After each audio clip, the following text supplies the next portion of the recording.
I kept every mistake my husband ever made, until one sentence changed everything. I can tell you the exact date you stopped trusting me. When my husband said those words, I didn't argue. Because he was right.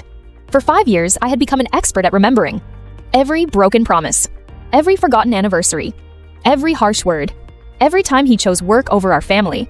Whenever we argued, I never had to think. I had a mental file cabinet. I remember what you said on Christmas. You did the same thing at my sister's wedding. This isn't the first time. This is who you are. He would apologize. I would forgive him. At least, that's what I said. But forgiveness was never real. Because I never let him leave the courtroom. Every disagreement became another trial. Every mistake became new evidence.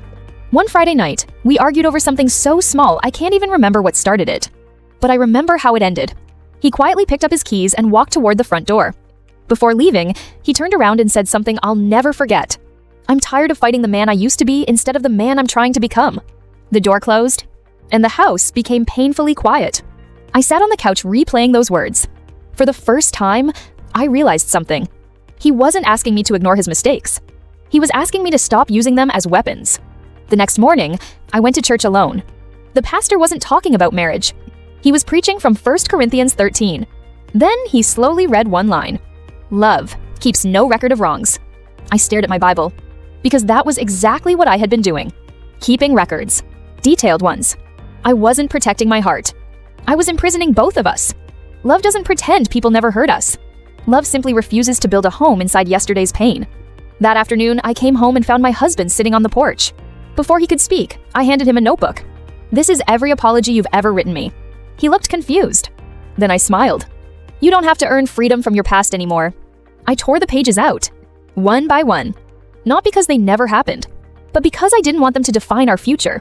Healing didn't happen in a day. Trust took time. Patience had to grow. But something changed that afternoon. We stopped trying to win arguments and started trying to protect each other's hearts.